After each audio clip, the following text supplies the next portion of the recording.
Wait, that's on you. Hey. You know what I almost thought about, but I'm not gonna do it. I can't never hear myself. Yo, I can hear myself. Raps. You like yo. Yes. And And this is Qiana.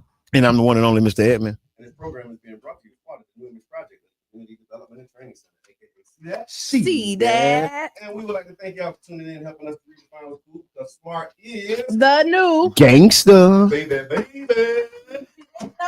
Now you know.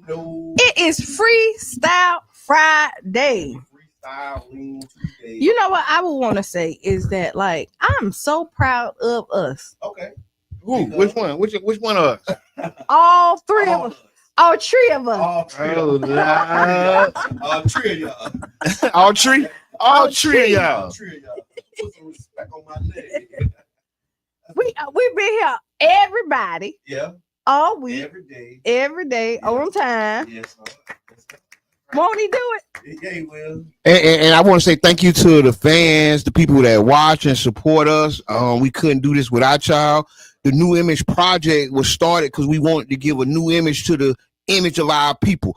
And we didn't, it was definitely inspired by the Weekly Challenger and their mission to put positive images of us out there. But we do cover the ugly images too, because we gonna talk about it. We gonna put our view on the things that ain't necessarily good news, but we gonna talk about it because it's important to have us informed community. And I love the city hall meetings on the Breakfast Club. Yes. It's a hit. Yeah. It's a hit. The city council watch. Listen, it's a hit, man, and it helped me. City council watch party. Yeah, Mm-hmm. it's a hit because, and I watch it on St. Pete TV. Okay. Mm-hmm. But it's something about having it at your fingertips of a trusted source that you already get information from. Yeah. It's nothing like it. Yeah, and there are people who don't go to city stpete.org, but they'll get a notification from the Tampa Bay Breakfast Club. Yeah. And they know what? And they love it. They're watching it. It's some of our highest viewed content. Okay. It's the city council meeting. And that just lets you know, it's like people want to be informed Yeah. with what's going on. Our people. Yeah. Our people. Yeah. Our people. Our people. I just said people. Our people. Okay. We say urban. Yes, I'm gonna be up there. We're gonna have some drinks. We can meet and have a power meeting over some great coffee at Urban. Right on. Urban Brew House. So let's go ahead and do these upcoming events because we do have a guest that's going to be coming in at the top of the hour. We have Pastor Sipling going to be joining us. She's talking about an event she's doing, but we want to just get these out the way real quick, reminding you all that still Jamaica needs our help. Yes. 99 Jams the Berg is teaming up with local partners to launch an urgent disaster relief for our brothers and sisters in Jamaica. We're calling on our community to come through with love and support and what's needed. Water, non-perishable food items, toiletries, diapers. Yeah, diapers, medical supplies. Yes. And there's drop-off locations. You can actually drop them off at the Taste of the Island. Taste of the Islands is one of them. You can drop them off at it's another place. Here. Yeah. Here. Wells. It was a church, Bethel. I said it's a church. Yeah. But we're gonna. Look, I give you the paper. You ain't even want to look at it. But I will tell you is that. Yeah, but no, I will tell you the Taste of the Islands. The Taste of the Islands. He has, workable hours. Yes, they do. They own hours. They know, but no, you don't gotta call. Yeah, you just pull up. And big shout out to Taste of the Island, the grocery store. They help bring food to a food desert. A lot of people don't know that Jamaican restaurant was a grocery store. It's on the cusp of the CRAs, like on the back end, but it still helped in the food desert. We still need more grocery stores. We need another grocery store like that on the other side, another grocery store like that, so that it can take the weight of having a big grocery store. Right. You know what I'm saying? Big shouts out to one community grocery store, since I'm talking about groceries. Yes, absolutely. OCGC. Since we're talking about the grocery co-op, we have officially launched our membership. Like that. I see what you did there. 300 members. Look at that. That looks real nice. Listen, y'all got to tune in. If y'all not tuning in to our social media, is live. It's jazzy out here. Ooh. So once we hit the milestone, we'll move into the feasibility stage Yes. of our scouting location. Yes. And then bringing this this community-owned grocery store to life. You can join us today by going to ocgc.coop. Sign up, and if you have any trouble with that, we have member owners that will be happy. We're only 150 members away, 200 members away. Come on, y'all, come on. Yeah, and they people asking, well, where is it located? Well, that's the thing. We get the membership, and then we'll start. Yeah. We're starting a base. Yeah. We're building a base, and the base is going to be the first 300 member owners, and we are going to be the base of this grocery store, right? So if you had a business and you could open up with 300 owners and members, how powerful would that be? That's what the co-op model offers. That's a little bit of what the co-op model offers to a situation like this, building a grocery store with a base of membership already. That's right. That's right. And there's studies that have shown that it's more successful when you do it. It's almost guaranteed success. It's nothing guaranteed in life, but you highly impact your success rate when you work the model this way. That's why I love what Zenzele, Erica Hardison has put together, because she's following the co-op model to the letter with tactician skills, and I'm just. Oh yeah, no, she's doing it. Shout out to Madam President. Also, shout out to our other board member Erica Hall, and and all of the member owners. Yeah. But then last thing that we have here that I have is the cash mob. So the cash mob, courtesy of King Reno, the Black Money Movement. On December 6th, 2025, we're launching our first cash mob, and you are invited. It's moving the black dollars. It'll be location is 727 Seafood. Yes, the old Red Snack Shack. Old Red Snack Shack, all day event. Yeah. I'm glad you said that, because so I got a call right about the cash mob, and this is, and y'all probably already talked about this. We did. Go ahead. The one thing is that this community member said, because they want this to be a great experience, and I know Qiana and Charles is gonna have their stuff together. Is that prior to coming there, let every black business know that they already know that this is their day, but they are fully staffed and have enough product for the event. I mean, that's part of the prep. That's part of the prep. And really, honestly, you're so correct, because one of the things that we did want to incorporate, this is more than a movement. It started as a protest, a boycott, right? A boycott turned into the protest. The protest turned into the movement, and now the movement is going to turn into a lifestyle, right? We're going to be shopping with each other habitually. It's going to be without thought, and then the businesses will grow, right? Because sometimes you're right. We don't have enough employees. Know why? Because I ain't made no money last month, and you're going to hold that against me. Please don't. Right, we is struggling. We haven't had 30 people in here at one time. Please be patient, and we want our customers to come in there with that in mind. Yes, because we're looking to lift these businesses up, just like you did. Nobody go to Bojangles and it was like, because I've been hearing about Bojangles with no bone. They ain't got a bone in there. I think y'all in line. This is the Bojangles with chicken strips and not the real. Yeah, they ain't got no bone in it. And that line was from here to Kalamazoo. That's a brand. But I'm not talking about that. Listen, I don't. Listen, I was at Kalamazoo. Listen, I went to Kalamazoo. Listen, I don't care about Bojangles right now. I care about these black yes, of the patience. Yes. They won't give us the same grade. But I will tell you, we already know that. We talk about give us the grades. But what I'm going to say, be prepared as much as possible. Yes. And also, if you need help with something, because everything, it's okay to reach out to the community, because we want to give. I'm not a part of the cash mob, but I would say the experience. Why you and I? You gonna go shop? No, I'm saying it ain't part of the organizing. This is grassroots. We organizing right now.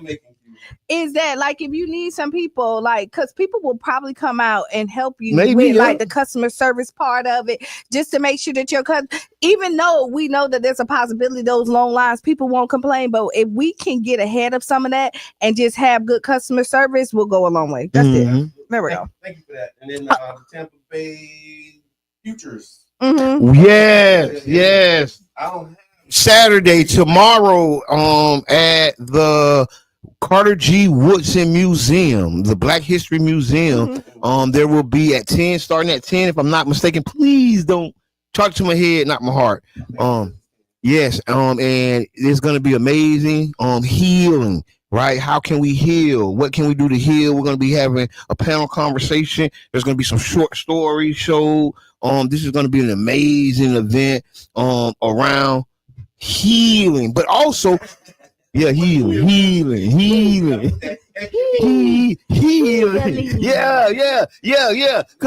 we ain't talking about medicine and stuff, but it's like self-healing ways you can rub yourself, right? So what I've been doing, right, is this right here.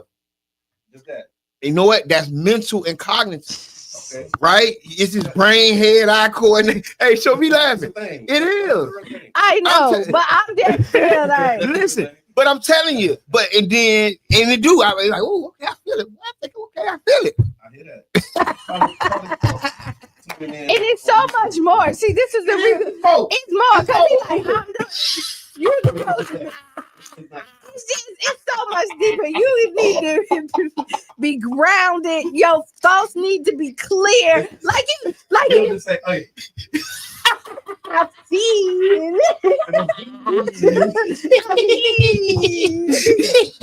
I started doing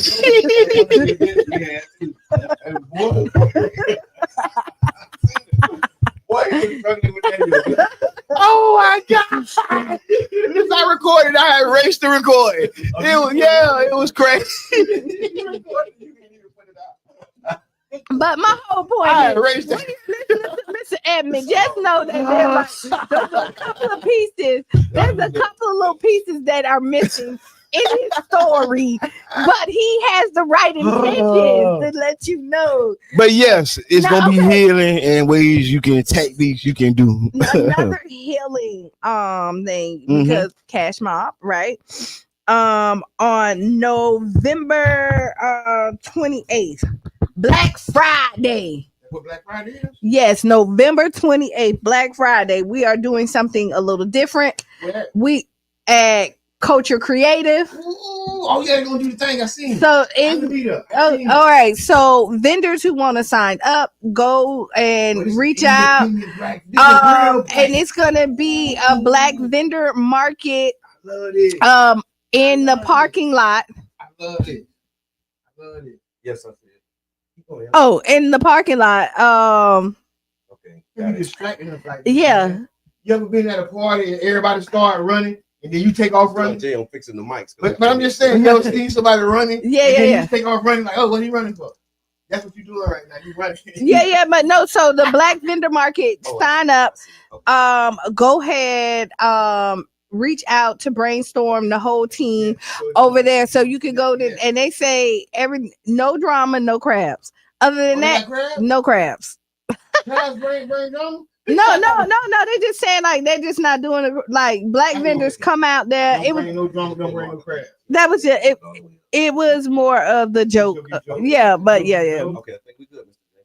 J. So yeah. Shout out to Don J, man. Yeah. The Tampa Bay Breakfast Club from somewhere remote. Right.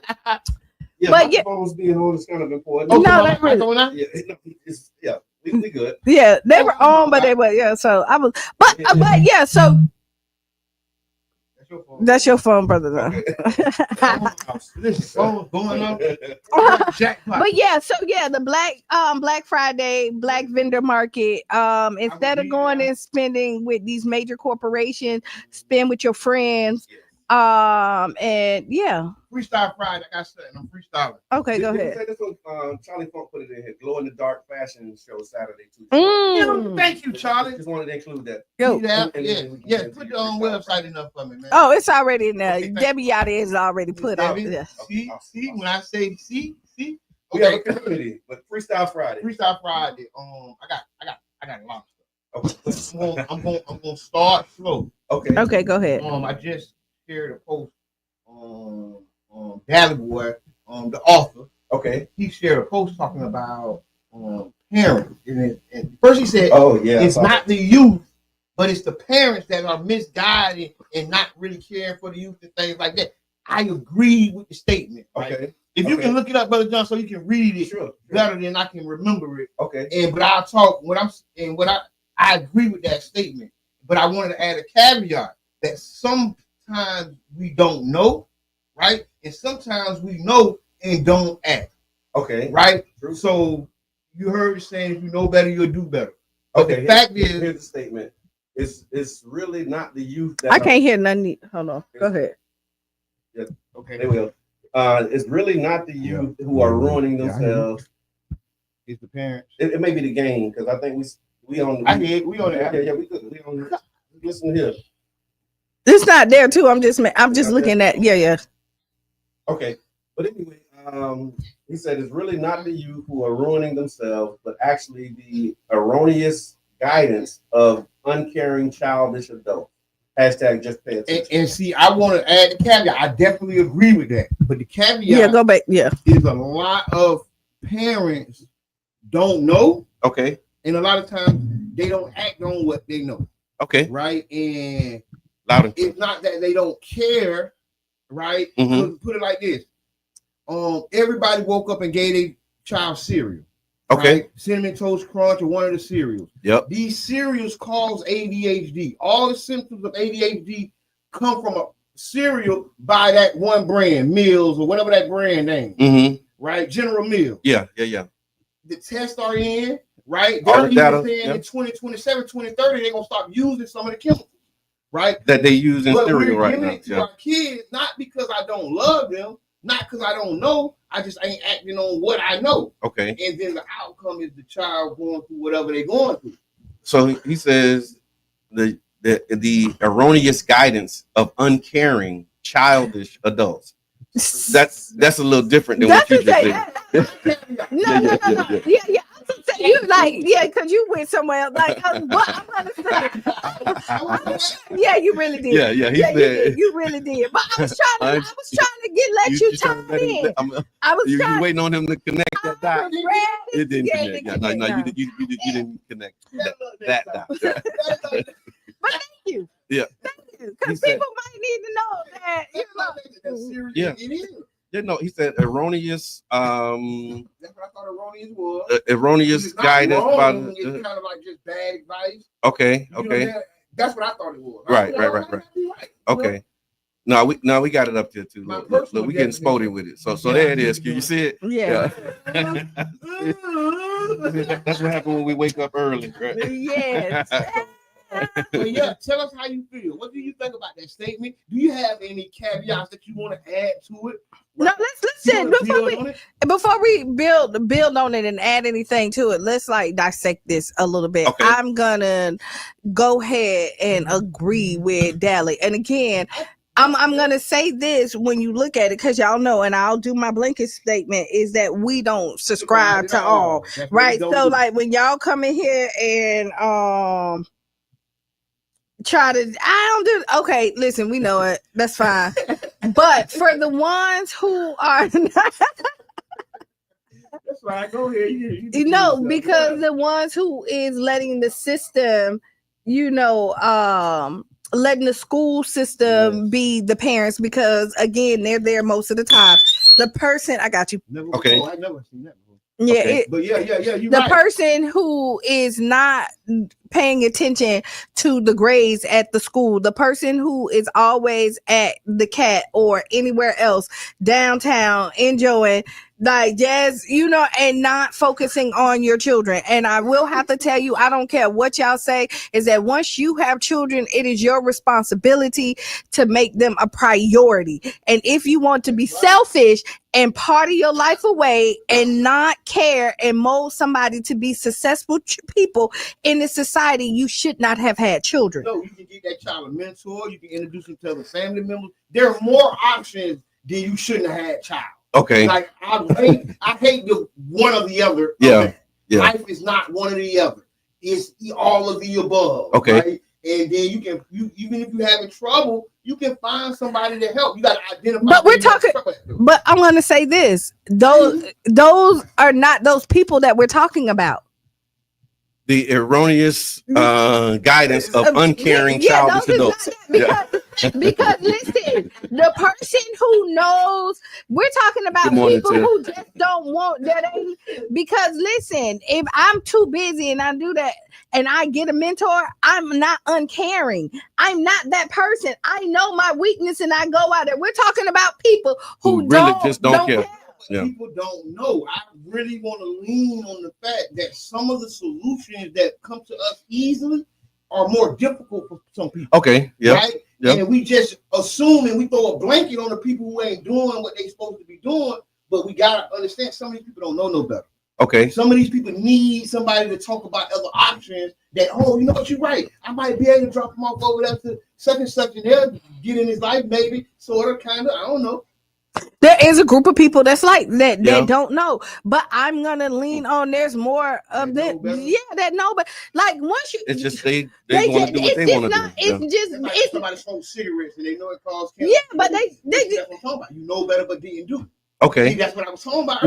Yeah. They know better, but they just choose to do something different. So I'm talking about the person who knows better. And we're talking about the same thing. Okay. So these people, they know better. Like they know that they don't need. They know that they need to have study time for their kids, but they don't. They know that it needs to be a bad time, but they don't. They know that they need to be at the teacher conference, but they don't show up. Okay. These are the people that we're talking about. It's Freestyle Friday.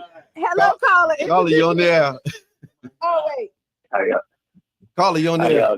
We doing good, man. Is that you, Yubi? Yubi. Yeah, it's me. Hey, listen. You know, sometimes you just do stuff because of tradition. It's almost like a little story where the lady keep cutting off the ends of the ham. She don't know why she do it. She did it because her mama did it.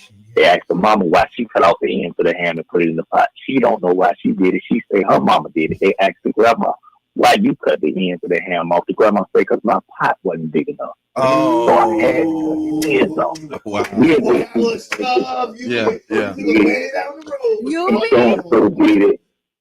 Yeah. And then we just keep doing it. So a lot of times you don't know. A lot of times you just do it because that's what you taught to do. Yeah, that's right. Yubi. That's right. Stop, but I have another Thank you, Yubi. Thank you, Yubi. But listen, Yubi. No, Yubi, you went over there with Jabbar in this cereal, right?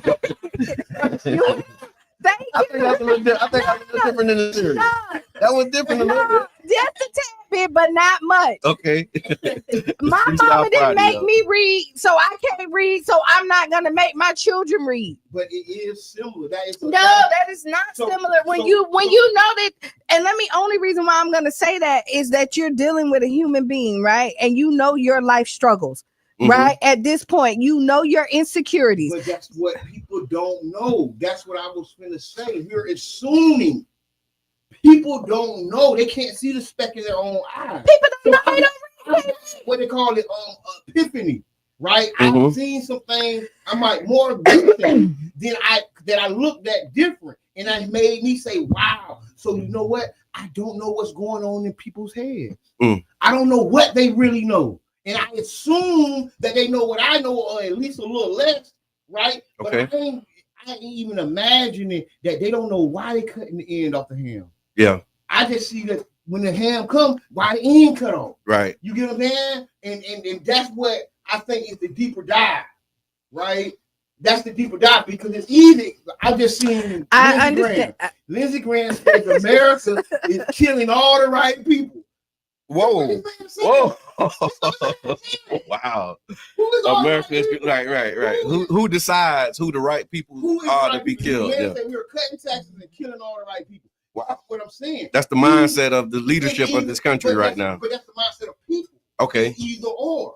Okay. Right, but there's a whole bunch in the middle. We're all in the middle. Okay. Right, we're not either or. Either or. Right? Why you put two ors on? I don't know. Jabbar, I'm really listen. I swear, and maybe because I'm trying to follow you. But you don't like where he leading.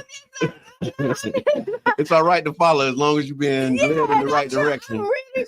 Because the thing is, and I'm one of the people that like to give people grace because I understand that there's like, but when everybody do. So, but what I'm saying is, when it comes to our children, and like you say, not either. When I say don't have children, because I will say this: there's people who know that they're not ready for parenthood, and they gave their kids up for adoption. Mm-hmm. They did that, and even that is a selfless act. Like that's the hardest thing for somebody to do, to have a child and then give it to them, and that's unlimited love. Like that's unconditional love, because you know that you're not in a space to give them the foundation that they need, so that you gave it to somebody else that could. Yeah. Right? So what's coming up for me is responsibility. Because that's the piece that's missing. Like when they say you know better, you do better, that's not always the case, because once you know, you have to also accept the responsibility for what you know. Yeah. And that's what it is. It's just like you just not accepting the responsibility. And that's where I get into I unite with what Dahlia is saying about the uncaring piece of it, or childish adults, because at some point you have to accept the responsibility for your actions and the raising or rearing of your children. Mm-hmm. And then if you don't accept that responsibility, then that's when you're going to prioritize yourself, what you want, over what's needed and wanted for your children. That's my take. Yeah. And so all the other these are yours. Let us know what you think. Put it in the chat. That ain't that tough. That ain't that tough. Dynamic risings. What's good? Yeah. Oh yeah. No, we got it. No, it's not that tough. We got comments.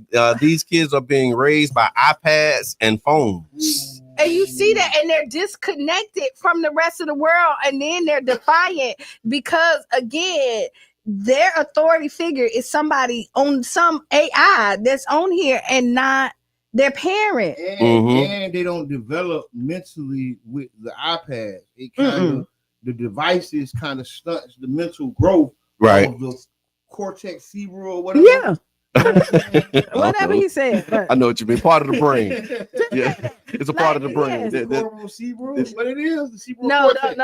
Cerebral. No, that's a different one. That's okay. Part of we the literally brain. Not brain surgeons in here. So a part of the brain. Yeah. And we know that there is a development delay. And what happens is you think that because your child knows how to work a phone, that their head, and you be like, oh, he's so smart, he can do this. But there's other skills that they do need.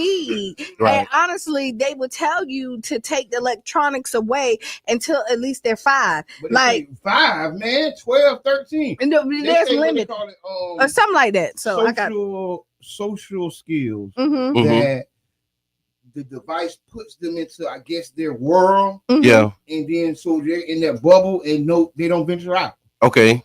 And so the social skills, so the ability to interact with other people in the real world, that's not just children. That's adults too. Yeah, because you see people, you see people in like people who like your friends on Facebook, friends air quotes, but then you see them in public and it's like a different vibe, different energy. You have the funniest people on Facebook. Yeah. Ha ha ha ha ha. Yeah. You see them and you say, hey, like that was funny. Like they serious, just like I don't know you. Yeah. Yeah. Listen, but I kind of get that because it do be kind of strange. I done met some strange people on Facebook. It do be kind of strange. Yeah. Oh yeah. No, it is. It's really. Yeah. I was walking and I saw a lady at a bus stop. Good morning, Mom. I was walking by the bus stop and I'm just like I'm walking. And so she like stopped me and she was like, hey, how you doing? I'm like, how you doing? I'm good. And she was like, you don't know who I am? I'm like, no, ma'am. And she was like, I'm your Facebook friend. I was like, okay, I don't really know you like that, but okay. I like it. I do. I have like one of the best. I wouldn't be able to pick them out of the line.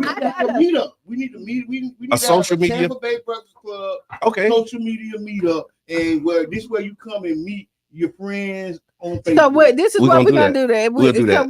We already kind of talked about it. We're gonna start venturing back out. Yeah. In the community, and when we venture back out in the community, and then you at the food truck. That's not what I was doing. That ain't where you was going. That ain't where you was going. But that was convenient, right? That was convenient. That was a segue into the food truck rallies. The food truck rally at the Urban League. Y'all come out. Okay. We're gonna be there for maybe an hour, 30 minutes. But Okay, we will be there. There you go. It's the Food Truck Friday is back. Yes, sir. It's it's tonight at 6 to 9:30, I think it says. Yeah. At the Pinellas County Urban League. So So now we'll be there. since we're gonna be there for an hour, right? Okay. And all the food trucks, if any of y'all are listening and y'all want us to talk about your food, bring us some tasters to the desk, and we'll talk about it. We'll give it a shout out. So yeah, come on and give us your taste test at the food rally. Yeah. I'll let y'all handle that part. Shout out to Super Dave. Thank you for tuning in, Super Dave. Good morning. And if you was listening at the start of the show, y'all know I don't hear everybody. No, but this is what happened. We did this live on air. And it was horrible. Remember? Oh, we taking somebody's food and then I'm letting y'all have like, I am not doing that. You can't even do it. And then, live on air, and it's horrible food. I am not. I know what was that. I'll say it. Don't do them people like that. I'll say it after. We love our black businesses. Yeah, so lift them up even if your food is nasty. Hey, wait, no, listen. Don't say that. Don't say it's nasty. Wait, we really got to take a break, The y'all. food ain't nasty. It's just not to my liking. Yeah. Because somebody like it because they sold out. Right. Okay, so here we go. Man, y'all talk. Nope, you started it. So listen, we're gonna take a break. We gotta pay some bills. Yeah. When we get back, there will be a guest in the building. Yes, Lord. Yes, Lord. So yeah, tag a friend, tell a friend. Y'all can see we live and popping, and we got some stuff to get off our chest this Freestyle Friday. We'll see y'all in 6-7 minutes after the hour. All right.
And just like that, we are back. we are back. We are back. We are back. We We are want to back. welcome you back. Welcome you back. Welcome you back to Tampa Bay Breakfast Club. I'm your brother John. And I am Qiana. And I'm the one and only Mr. Edmund. And this program is being brought to you as part of the New Image Project, a community development and training center, aka See That. See that? And we like to thank y'all for tuning in, helping us to redefine what's cool, because smart is The new gangsta. baby. If you don't know, Now, you know. Now you know. No.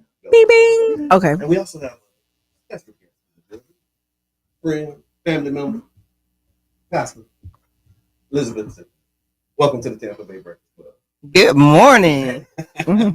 How are you this morning? I'm great. I love the energy in the room. Yeah. You guys get it pumped up, Oh, yeah, got me yeah, going. you get a little Love hot. it. A little hot in here. So for the people who don't know you, would you mind introducing yourself to the audience? Let them know who is Pastor Sid. Absolutely. I am born and raised from St. Petersburg. Say that So first. let me say that. Let me say that. Know that, though. Yeah, because I was in the military 27 years and I came back. I came back home. So What yeah, school you went to? St. P High. Okay. Okay. Green Devils. Yeah. I have to say that because a lot of people think I'm a transplant and I'm not. I was born and raised here. That's true. Yeah. Yeah. Yeah. So I had to get reintroduced back into my city. Yeah. And I met Brother John and we've been running, but I am the pastor of New Faith Free Methodist Church. Been there technically 4 years. 2 years I interim. So 4 years I'm on the ground and moving. I own my own company, Impact Solutions. We do government contracts. We do local contracts. And also I have a nonprofit, Second Chance Empowerment Foundation, that we started when I was in the military. And we do anything from domestic violence. We do Project for Life with the kids. And recently we have adopted Jordan Park Head Start. So that's a amazing program that we're starting over there. So that's a little bit about Pastor Liz. Oh, wait. And I'm the proud mother of a doctoral student going through the pharmacy program. So my daughter's 2 years. So I want to shout that out. Encourage her there. She's amazing. Yeah. She is amazing. See, this is the unchildish mother. Childish mother. Oh, yeah. Mothers and parents who The still childish and not, what do you yeah. say? Erroneous. Erroneous guidance and uncaring parents is what we were talking about. I And heard. you are not that. And thank you for that. Because they said the most revolutionary thing you can do is raise a child. Absolutely. And so 27 years of service in the military, definitely thank you for your service. Thank you. This is not why you're here, but I just want to get your takes on what's happening with the shutdown and all of that, knowing that you once served, and Absolutely. how do you feel about what you're seeing and where things are right now? So 2 levels to that. If I was currently active duty, I would probably be asking to retire. Okay. That's just true and transparent. Just say it like that. The whole atmosphere and the environment has changed. I do have, people that I mentor that's serving in there, and it's very difficult. For women now, we always had it rough, but it's even rougher. And so the culture. Yeah, the culture has changed, and just the whole attitude of discipline, the way I've seen discipline and how it is. With the government shutdown, I'm caught up in that. My business, I have government contracts. I have people that's not being paid. Wow. So as an employer, yeah, I'm impacted. So, they're asking, one of my contracts is asking my people to go to work, and, we're mitigating that, still doing the service and waiting for the back pay. Yeah, the wait back. So, it's hard to tell somebody to go to work and you ain't getting a check, right? Not gonna get paid. Not get paid. But We got you. Go ahead and get started. yeah, that's it. Do they And do then back pay on those types of things, or that's something that you have to? if you're working. So Okay. on my contracts, they have asked us to go to work. Okay. And then the people that's furloughed, I have good friends that's in the government system. They're furloughed. They didn't ask not to go to work, but now they're saying they might not reimburse them because you're not working. Well, I didn't ask not to go to work. So hey, yeah. So They're saying they're going to use it to cut a lot of people. yeah, Yeah, and Jabbar, get closer to the mic, They're please. saying that they're going to use this to cut a lot of people. Absolutely. And after COVID, they said they did a silent cut. mhm. That did. people in jobs and positions never came back, but ain't nobody really saying nothing about it. Yeah. Yeah. So some people have received letters, and so they're fighting that legally because by the regulation, you're not supposed to be able to cut them while they're furloughed. So there's a lot of stipulations to that. I just pray for everybody. He don't follow no rules. Yeah, I know, right? We have people that's not getting paid. But they do have amazing agencies out there. If they're calling in, they're working with people, they're helping to defer payment. So I would say if you're caught in that, just call your agency if you owe bills or whatever, and they're actually working with you. So I have seen that. So that's good. Like when I was online, I was paying a bill, and it was saying if you are impacted by the shutdown, like here's another number that you can call, and they was willing to work with you. Yeah. People Absolutely. who are impacted. I started to call that number. Yeah, I mean You do some everybody. contract work. You do some contract work. I would have had to stretch it, but it made it work. Yeah, everybody's impacted though. Yeah, when you think everybody- about it, yeah, everybody, yeah. in one way or the other. Grocery stores, if you're like small business owners and people that patronize that small businesses. So yeah, it's a great impact. Like the large cities like DC and Texas that have the large military footprints. Those businesses are suffering because nobody's spending money first. Have y'all, since you said that, have y'all been hearing like the jets and stuff fly by? Yeah. I've seen the jets. That's information. They're not just flying by. Going to have an Air Force base right No, across they're the flying bridge. by. I've lived all my life. Yeah. They're doing patterns. Yeah. Okay. I haven't been here all my life. I've seen planes come in. Can you move forward, please? I've You gotta stay there. seen Yeah. You planes. Move your chair up. Like you fall so by, all you gotta do is scoot it up and you can still sit the way you want to. Because of the camera angle, I'm blocking Liz when I do that. You see that? Okay. See, I'm a direct. That's right. See, I'm thinking, But you do got a limo room. You do. You got a little bit of. If you slide. move your chair up, then you don't have to bend forward. That's what I'm trying to tell you. But I still block the camera. And we live on the L, right? Yeah. Tampa Bay. He like one of those. Thank y'all. He like one of them But hard-head private. Thank you. Appreciate y'all. Yeah, yeah. See how she block? Okay. I know, but people want to hear How you. you come up and You want then me to go move back. over? Right. All right, I don't hear. No, nobody don't have to listen to you. So, all right. Oh wow! Hold on. And we were talking about the impact of the recession. I mean, not the recession. We're talking about the impact of the shutdown. And Roxanne Fixon put in here. She said, and people waiting for hurricane relief dollars too. Oh yeah. It's another one of the Yeah. things that's being held up. Yeah. Government money is being tied up in the shutdown. And you only got a year to file for some of that stuff. Yeah, the clock is ticking. And then It's already I actually saw Representative Kathy Castor, and she was talking about some outreach that they want to do, and they have like stuff on the printer that they want to distribute information to the community, but they can't get it off the printer because of the shutdown.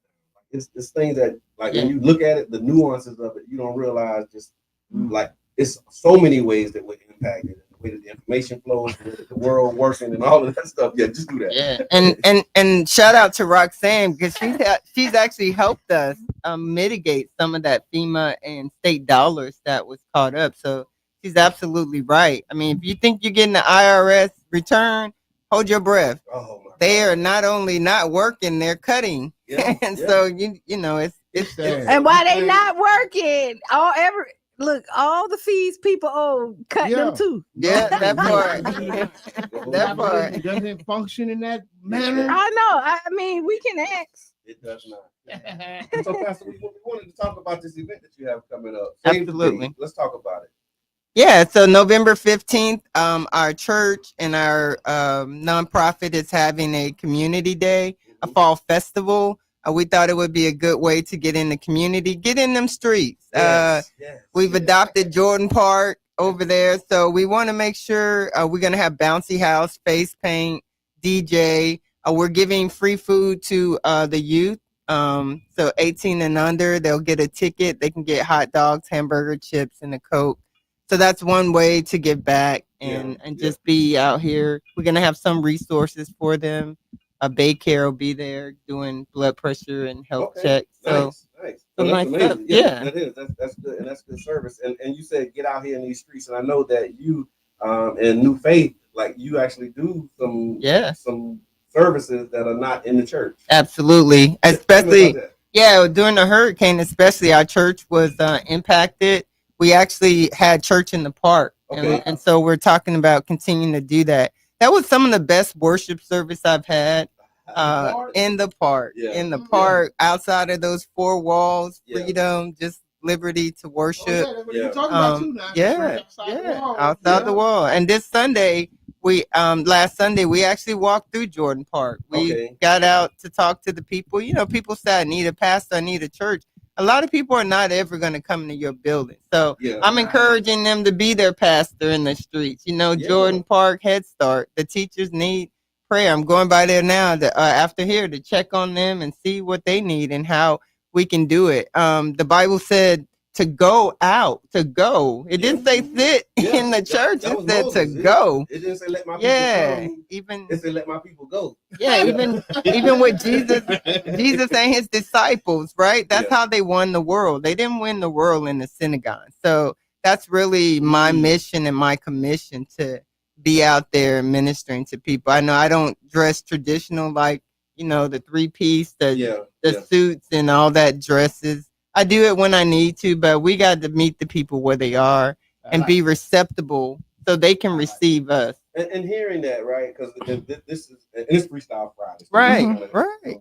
You came on a Freestyle Friday. Okay, let's freestyle. Let's go. You know me. I saw a post where it was a grandmother and she was basically scolding her granddaughter because she was trying to go to church with pants on and she wouldn't let her do it. That's traditional. And so how do you navigate the way that you're expressing? How do you navigate that with some of the more traditionalist members who be like, you know, no, they shouldn't come in here like that? Right. How do you navigate that? I think I've broken that barrier. My church is a Methodist church. It was Stomp Methodist. Liz is a rebel. I am that Joshua generation.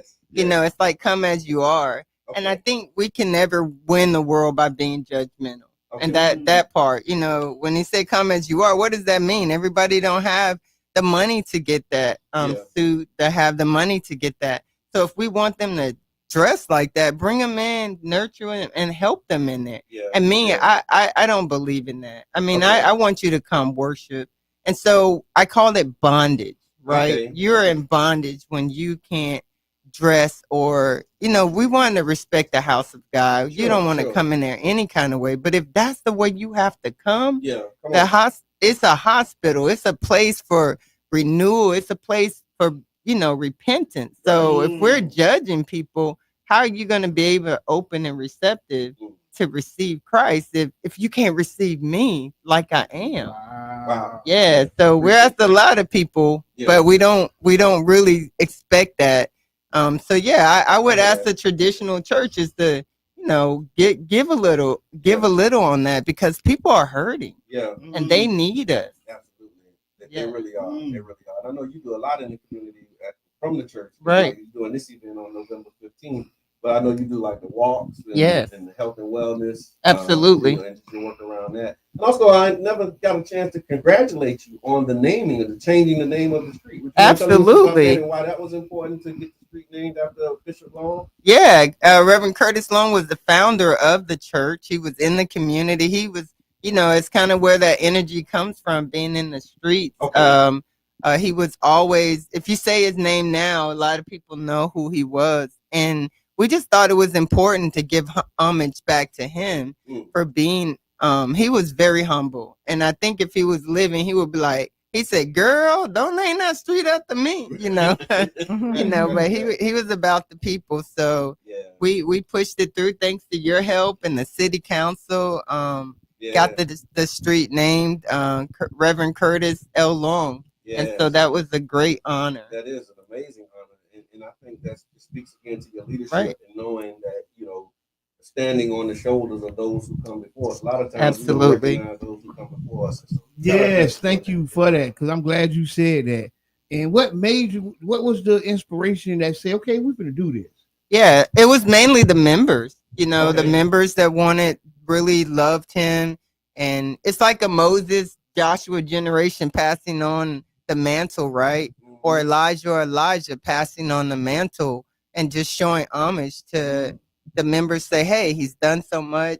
They really missed him. And, you know, he he didn't have a succession plan, but God had a ram in the bush, right? Okay. It was right time for me to retire, so I kind of stepped in. But 35 years that church has been there, so that's a huge thing for a small church to be an impact in the community. And when you received the calling, like, because like I didn't know that about you. Like, I knew you from, like, we met, I think, at a New Deal for St. Pete meeting. Yeah. You came in the meeting and you was like, hey, I'm back. I just got back and I'm trying to get involved in the community. Yep.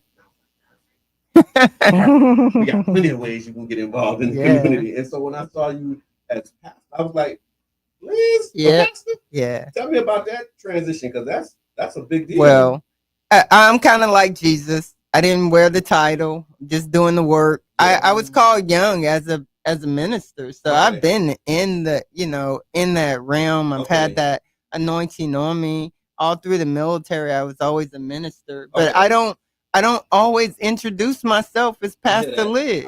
I want people to know Liz. I want people to see my heart. It says we are a light that shineth on the hill, and so if you can't see my light shining, and I walk in the room and automatically I'm Pastor Liz, you may feel some kind of way. Yeah. But if I walk in the room and I can light up the room just being Liz, then we already have that opening. But sometimes, yeah. I have a brother that's a pastor, and that's the one thing he hates me to say. He a pastor because he want people to be their authentic self. Around him, they change, and he was like, "No, just because I wear this title, don't mean that you're supposed. Like, I'm gonna receive you how you are, and I'm not gonna judge you, and so I don't want you to put on a mask for me." Yeah. So he hate when I be like, "He's the pastor." He be like, "No, don't do that." I know a couple pastors that, real regular guys. Yeah, I hear that too. For real, I get that now too. Because I get people come in, they introduce, he's a former city councilman. I'm like, okay, I led with that. Yeah. That means something to people, and then it kind of like gets people. You're always a council member. They engage with you in a certain way, and I'm like, I'm really not trying to engage that way. But, like they call the old mayor, they still call the old mayor. Yeah, they call the old president, they still call him president. Wow. Yeah, you don't lose your title, you don't lose who you are. And so we just went down because I got like a whole little rabbit hole that we could go in under that, because it is Freestyle Friday. Because when you look at it, like, I know, like, when I do events and something and I have like my staff and I'm there, I tell them, don't let them know that don't tell them who I am. Don't call me boss. No, I don't want. Let me just sit there and do it, because I'm at your events too. Because nobody trying to get this. Yeah, she's trying to act normal. You ain't normal. You the promoter. No, but I dress down. I don't want nobody and I'm just kind of, I want to be a hat on and just boom, boom, boom, because I want people to show up. So like, don't lie, because they're not gonna lie to me if they think I'm regular. Like, you know what I mean? Like, and then if they think that I'm the boss or you or somebody else, then you get a whole nother person, and now I just don't have time for that. Yeah, pretend. People are pretentious, and that's one of the things I don't like. And it's like people's like, they got to respect your title. Yeah, they respect your title, but more so you want people to respect you and who you are. That's but my mission and commission is to draw people to Christ. So how that looks for you may be different for me. I know for me, Liz is who's going to draw people to Christ, not Pastor Liz necessarily. And trust me, I understand my title. I understand the weight that it comes with it. Yeah. So I don't downgrade or, overlook being a pastor. But heck, I'm a sergeant major too. I'm a retired sergeant. I work with generals. I work with congressmen. I work with the president. And so what does that mean for me? It's like, okay, I don't wear that title because I still have a mission to do. Right. And that is to lead people, whether it's soldiers, whether it's people to Christ, whether it is, you are a leader by nature and by anointing. What came up for me was the title actually describes a function. And so you don't focus on the label, you focus on the action. Absolutely. Yes. Well, pastor is an action word. Absolutely. These are things that you do, not necessarily just a title or a badge that you wear and you show up, you beat your chest and say who you are. Your actions, I think, speak louder. So what came up for me, right? You never know who you standing next to. You never know who you working with. Because I didn't know who you are. Yeah. I'm sorry, my bad. I was but you happy. but you come to me and we have no barriers, right?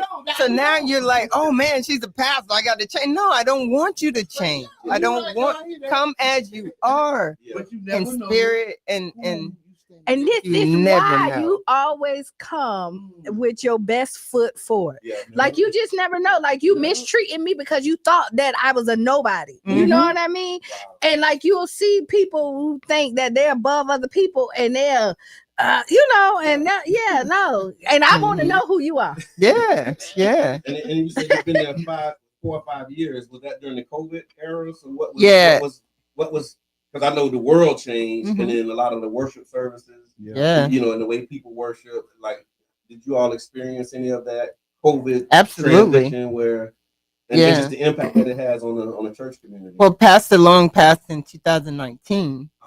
So, you know, that was different. And then 2020, bam, the church is shut down. Okay. And so we kind of see services. I came in, I had a just small crew. We did it via Facebook so we can still broadcast. And then, you know, the people start feeling like, we need this. And so, okay, let's put the mask on. Let's come back. Because I didn't realize, for me, quality time is my love language, right? Being with people. But it affected a lot of people not being, because that's a social spot for a lot of our elders. That's they connect there on that Sunday. So so we were eventually able to open, but we were greatly impacted. Yeah. Did people come back after that? Because I know they were saying a lot of churches when people left after COVID, they didn't see the return in the numbers when after they came. I think every church has been impacted. And then, you know, we went to Facebook. We were able to broadcast live. So some people like, I could just worship in my pajamas, eat my cereal, that part. So it's been ebbing and flowing. It's really hard to get people back in the four walls, and that's why I say get into the streets, because that's how we're going to win the world. But you'll be shocked, like people, because we don't struggle with this. A lot of older people, once COVID hit, they're still afraid to come out. They still got the mask on you. Exactly. Like they're afraid to. They don't leave their four walls unless they absolutely have to. There's a real fear about those, and a lot of those people was the people that was going to church. Right. You know, and now that this is definitely a big fear. Yeah. Well, we definitely thank you for coming through and all that you're doing, because you do a lot. So thank you so much for what you're doing. Creating jobs, like you really got to go on. You're doing it. And so New Faith is New Faith Fall Festival, community resources, local vendors, food, games, arts, craft, and more. It's November 15th, 10 a.m. to 3 p.m. at 2427 Irving Avenue, South in St. Pete. If you had a final thought or a word that you wanted to leave with the people, what would that word be, Beth? My word for this season is hope. Keep hope. No matter what's going on, there's still, you know, a way forward. So I just say, just walk in hope, not just faith, but hope. We need hope. And that's what I'm preaching, hope to people. Hope for the future. That's heavy, good stuff. I love that. Yeah, because it is a lot of stuff that make you lose hope. Yeah. Like, man. Losing faith in so much right now. Yeah. Well, you want to hang out? You want to stay I'm going to hang out. I love the energy. It's going to get a little hotter in here. It's getting hot in here. So if you're just tuning in, you're listening to the Tampa Bay Breakfast Club right here on 99 Jams, 99.1 FM, WUJM. And if you'd like to support, you can do that by going to 99jamsthebird.com. Hit that donate button. Yes, ma'am. On the air, can y'all share the same mic? Okay. Thank you. Yeah, this it ain't even like moving. So, we get a little closer. How about that? Yeah, that's so much. But my mic moving. Yeah, on air production. This is the type of stuff I live for. There we go. I can actually hear me better. Yes, so much better. Go ahead. Tell me what you do. I did. You didn't listen. Okay. Good morning, Councilmember Gabbard. Thank you for tuning in. Thank you for tuning in as well. And so, again, support for the radio station. You can do that by going to 99jamsthebird.com, Cara Festa Radio. And we are doing this support for Jamaica, so please make sure that you go to 99 Gems and donate because Jamaica really needs our help. Drop off at Taste of the Islands on 22nd and 34th Street. And then you can also do Bethel Community Baptist Church. So if you go to Bethel, bring something with you when you come. And then last but not least here at the. So this will be the last option. The last option. Yeah, because you have to bring the phone and get somebody. Because there's not a lot of people here like 24 hours of the day. So this is, unless you hear us and you come during the breakfast, don't come. Yeah. They don't do that one. You got to make an appointment if you come in here. Everybody who have already donated and gave some stuff, man, thank y'all. We want to get some more stuff. We want to make sure it was a devastation. Yeah. Right, you heard more about the build up than you hearing about the lives and the quality of life that these people going through. It was utter devastation. And if you need a little more context, just remember our hurricane season last year. Like when the storms came, and then after they left, you remember those piles that was on the side of the road. Imagine that, what's going on the direct hit from one of the strongest storms ever. Yeah, right. It set on top of Jamaica for like 2 days, and ironically, last year we were in Jamaica at the same time. Oh, that's right. And when we had the hurricane here, my evacuation was to Jamaica. Okay, we evacuated to Jamaica for Sandra Webb. Yeah, and so a year later for the storm to sit right on top of Jamaica, you know what I'm saying? It's kind of surreal. Yeah. And I think, the people who have already given and the people who gonna give in the future, because I know people gonna come together. Absolutely. It's worship. And people going over there. They're not there to help these people. He said it's worship. What type of things are you looking for people to bring? So I'm glad you asked. Yeah, I'm glad you asked. We're looking for water, non-perishable food, toiletries, baby items, and medical supplies. That's what's on this list, but I'm sure there's other canned goods, whatever. Okay. Non-perishables, but we gotta help out. And if you want to give a monetary donation, you can do that too. You can go to 99gemstheberg.com/donate. That always helps. Yeah, always help. Always help. All right, so there's a snap update. I guess it's an update. Okay, go ahead. We ain't snapping back. Delayed payment. So the USDA has announced that they will only be able to fund about half of the November benefits using emergency reserve.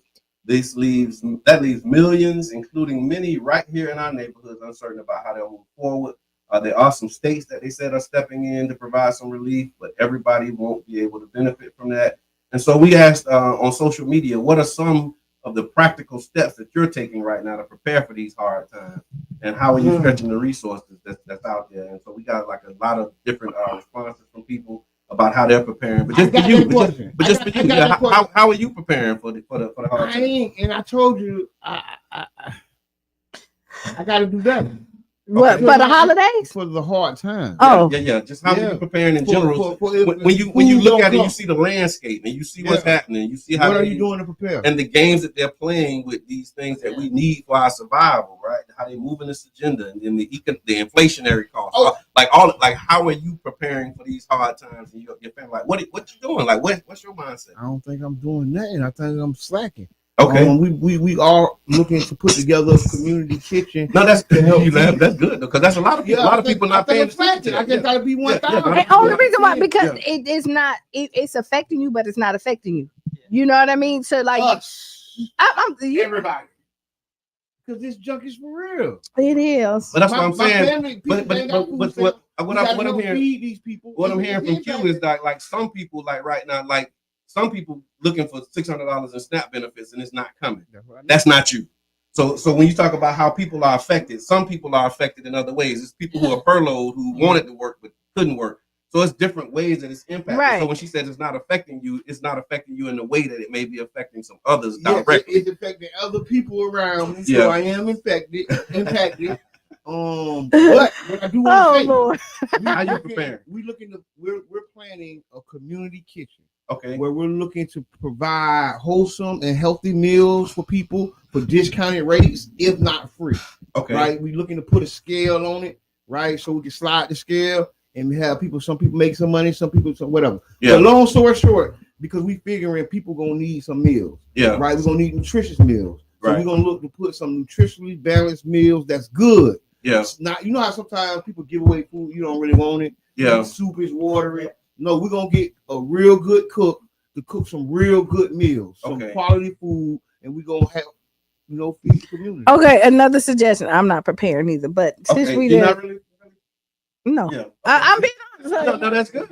No, but it's not that it ain't been a thought. Yeah. But now since we're thinking about it, what I would suggest is that like if you're going to like the pantries and getting food at whoever your tribe is, your family, y'all come together and then every household can be responsible for the meal.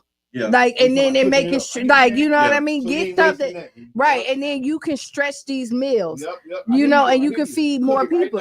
Right, keep it, and then like say, hey, Monday, like, hey, spaghetti is it, and everybody come and eat spaghetti. So the weight is not on. It's a community. It's the same. And it is. So like I'm gonna because everybody's not gonna come out there. But if you got your family and y'all and y'all know y'all all struggling, but hey, I got $30. You got this. Let's go ahead together and feed each other. So what we don't do, I know when I retired, my mom used to go to food bank. Mm-hmm. And I came back, she had buckets and buckets of this food. Mm-hmm. And I was like, what are you doing? And now, if hindsight 2020, if you were in that situation, she had no need because she had stockpiles. So I would tell people to start their own pantry. Start, like a family, a community thing. Yeah. Get those canned goods now. Get those non-perishables now. Where you will have, so when rainy days come, old people used to do that all the time. Man. New people, our young people, they're DoorDash.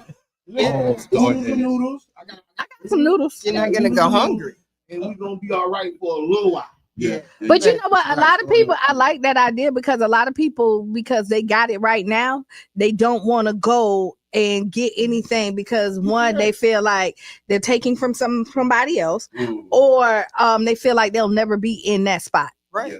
You don't think that it could happen? Yeah. But the world is changing. Well, what you got? Oh, I'm gonna go what the people said. So, because there was a lot. So, financial wisdom and budgeting is one of the things. So, like Amber Robinson, what you were saying, Amber. She said, emphasize reviewing emergency funds, reducing debt, and creating realistic budgets. Right. Cedric Farrell and Stephanie Wynn, they focused on working extra hours, living debt free, helping others in need.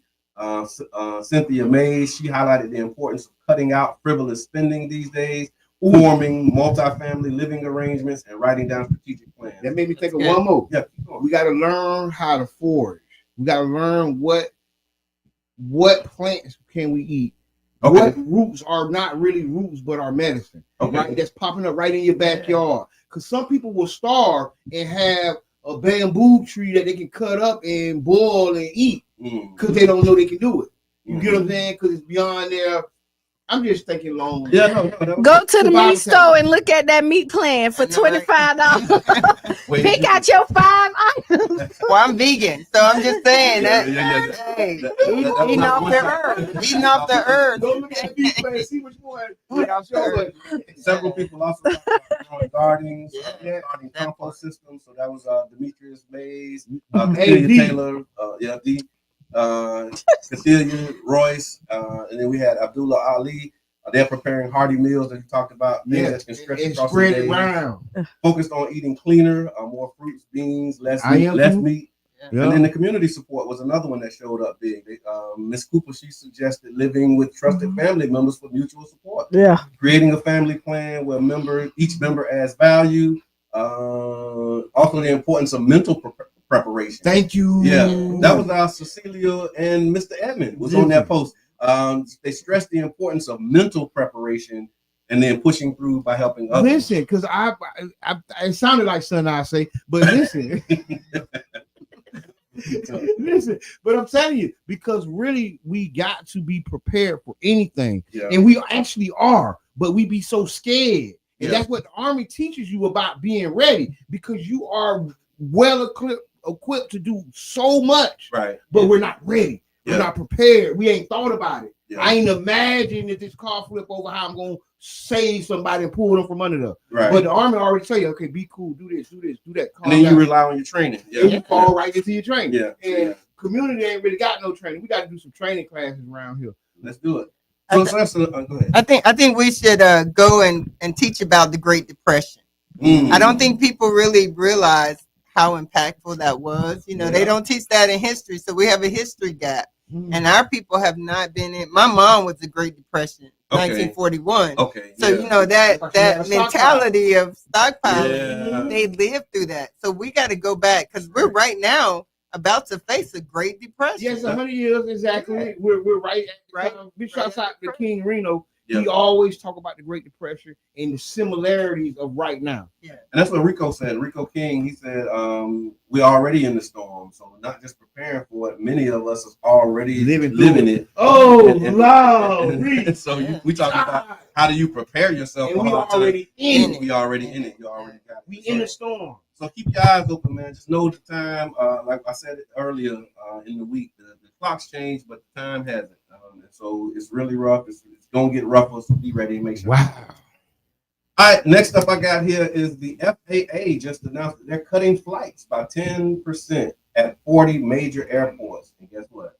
Tampa International. We're one of the biggest airports, so we're gonna have to take a cut. So they said due to the ongoing shutdown, air traffic controllers are working without pay. Some are calling out. The agency says that safety is at risk. So today they're slashing flights to keep the skies safe. This means delays, cancellation, and chaos for travelers. I got you. So they said this could impact folks who are flying out for holidays, family trip, business travel, cargo. And so, you know, are you preparing? Anybody preparing to travel? Y'all doing any travel? I am doing some traveling. Are you flying? We was gonna try. That was the plan. Half the plan was either to fly or drive, right? Okay.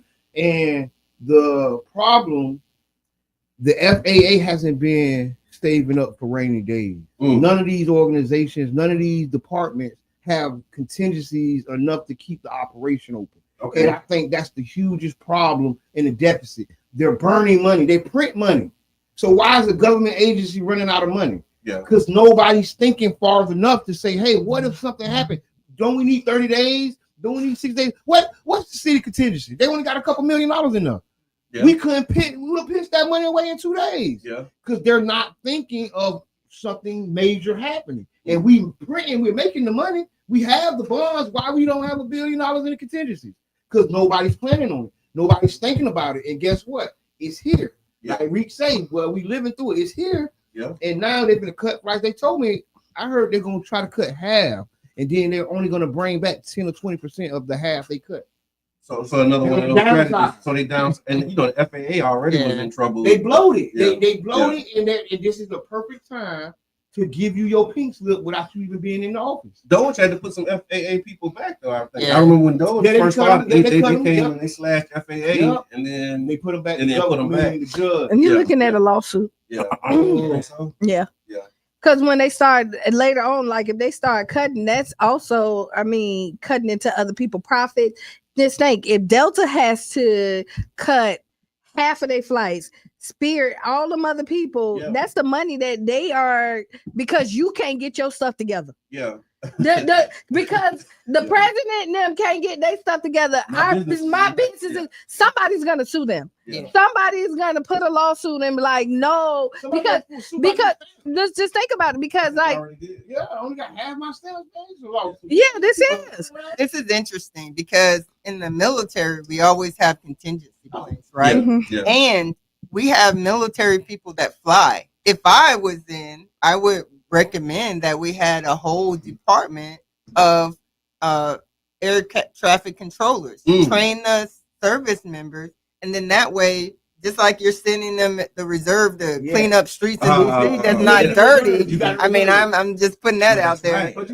You have a reserve of military people that can step in and do the flights. Why we haven't done that? I don't know, but they need to pay me. They need to pay me to come in. You give them the first one free. And it's a contingency. They did like a big push trying to get people in there. That's private. They did a real big push. That's private. But in the military, when you say you're mission essential, as a military police, we had civilians and soldiers.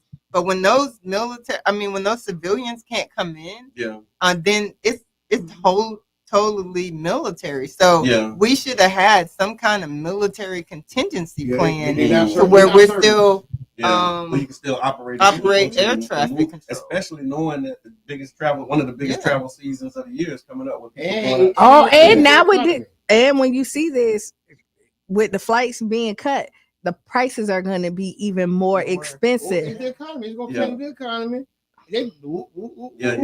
Project 25. We did say we was going to get Gavin in here to talk about that. So also with since we're talking about airplanes and flights, there was a UPS cargo jet at McDonnell Douglas. A McDonnell Douglas MD-11F crashed shortly after takeoff. I seen that. Yeah. It ended in massive explosion. Yep. And as of now, at least 12 people are confirmed dead, with many more injured and missing. Early investigations suggest the plane's left engine detached mid takeoff, triggering the crash and the fire.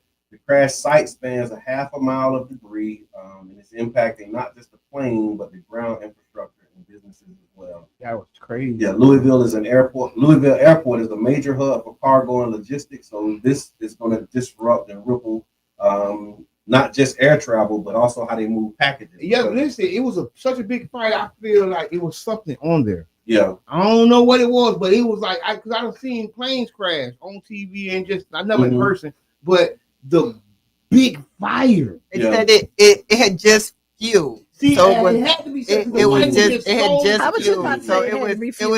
It was like a movie. That was crash like that in real life with all that fire. Right. Yeah, it was big. Yeah, so that makes sense. Yeah, they had just fueled and had a full tank. And so again, going back to inspection, who's inspecting these prior to takeoff? Right. How the whole engine fell off.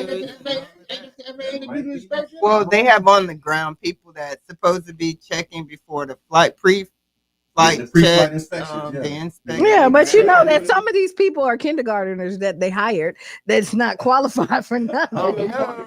Not that. Somebody cousin. Hey, I need a job. Come on now. You got this. You be over expecting. Now you the executive. Now you the head. You don't know what you doing. Never saw a play. High and go sick, so we'll let you do the inspection. A whole engine falling off. That's huge. Yeah, that's huge. That's big. So I definitely want to pray for the families and those who lost their lives. And then I think they said there was still some people who were missing that they're trying to find. That was crazy. So it's another one of those human tragedies that probably could be avoided. Like I said, with just a little more due diligence. All right. We got 10 minutes. All right. Cowboys Marshawn Nealon dies in they said an apparent suicide. Someone was questioning that. Dallas Cowboys defensive end Marshawn Nealon, 24, has died in an apparent self-inflicted gunshot wound. Authorities say Nealon's vehicle crashed after a brief pursuit, and he fled on foot before officers later discovered his body nearby. One of the things that they were saying, and he was in like a mental health crisis. He was having some type of issue. Yeah, breakdown. A breakdown. So if you know anyone who's struggling, they can call or text 988. That's a suicide crisis line, and the help is available for them. What are your thoughts on this? I think a lot of times when people have and this was something I wanted to talk about.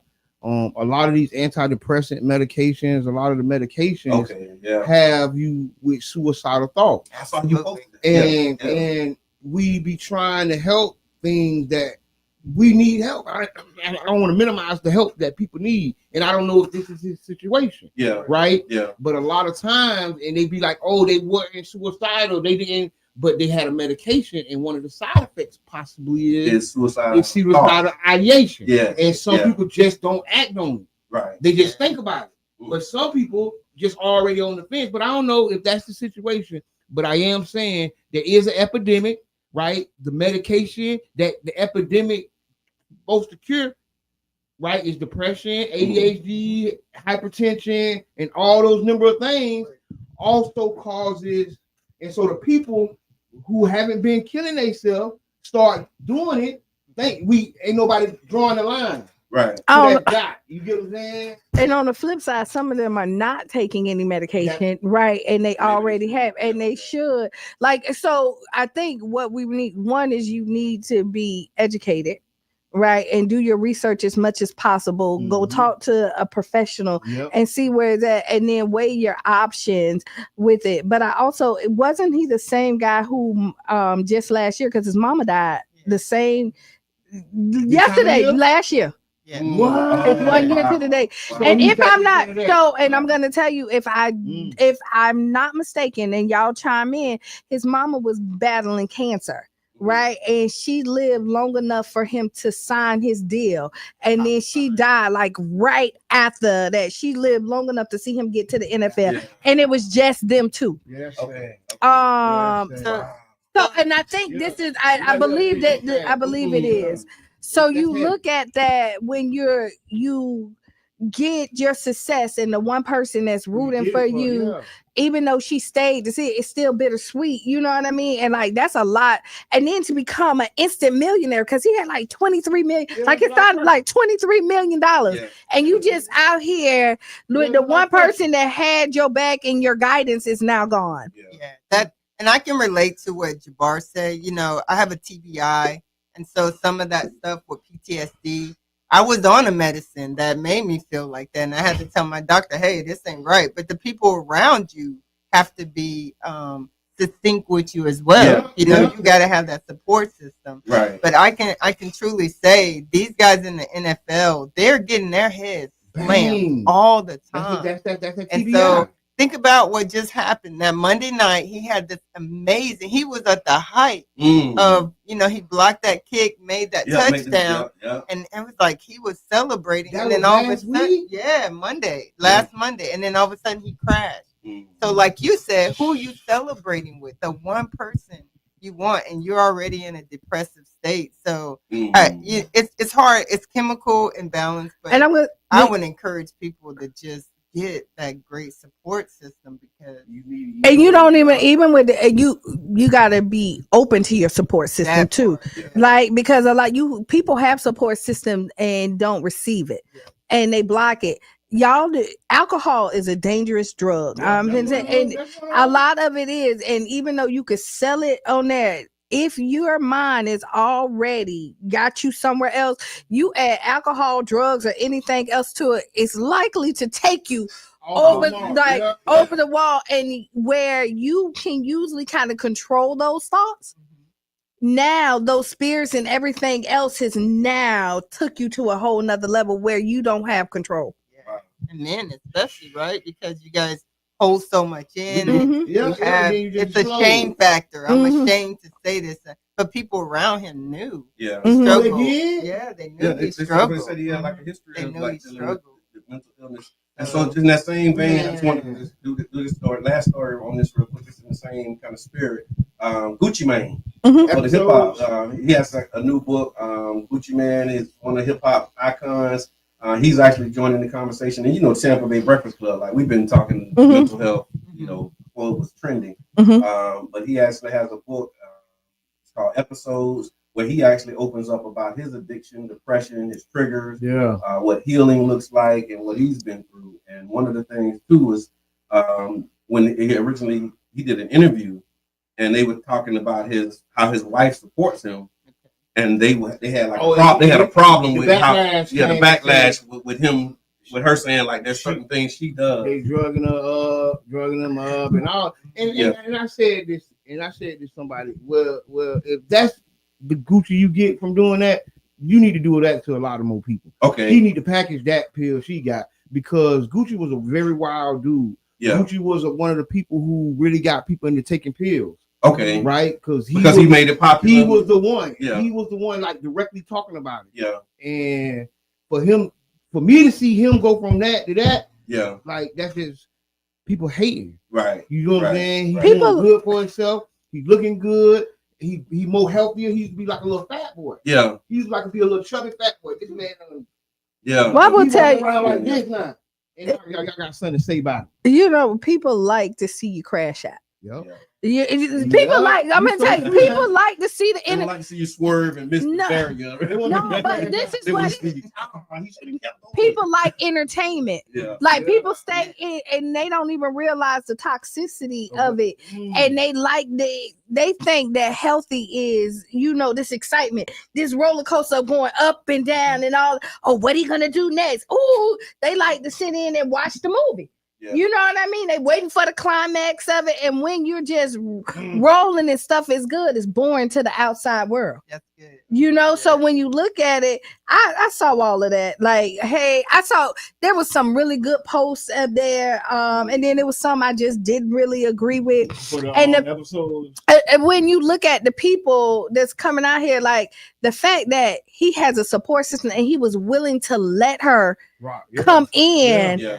and trust her enough, because again, a lot of people because he was psychotic at that point, you know, he had schizophrenia. Yeah. Right, episode. Right. Yeah. So and he hearing voices. and he wasn't hearing it. Everybody was against That's it. big to even say that. People don't tell you that. But it's a lot of people that's doing it. A lot of people. But the fact that he was able to sit down, get his mind clear, and know that she was a person that she can trust, because a lot of them, they don't trust nobody. Yeah, because that's part of the schizophrenia. That's Right. part of the paranoia. Right. And the fact that he can have enough clarity to say, oh, I can trust her with my health Yeah. is a big thing, and that speaks volumes to her. And what he said was it was an awareness for him, because he said that when he would have these episodes, one of his ways of dealing with it was just being free with giving away things. Oh. And so those people who was around him, They get the free they stuff. get all of the free stuff, but they didn't really mean him no good. Like they knew, like the things that he was giving them, he shouldn't have been giving them. So those are the haters now, because they're not getting,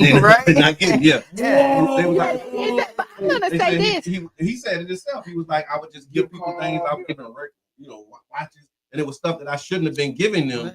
And nobody said, "No, man, I'm just You're gonna, not right. like I know you having a moment here, and you like, you know what I mean? Like nobody had his best interest at heart." But I will tell you, on the flip side of that, I saw that part and I struggled with that part too. Yeah.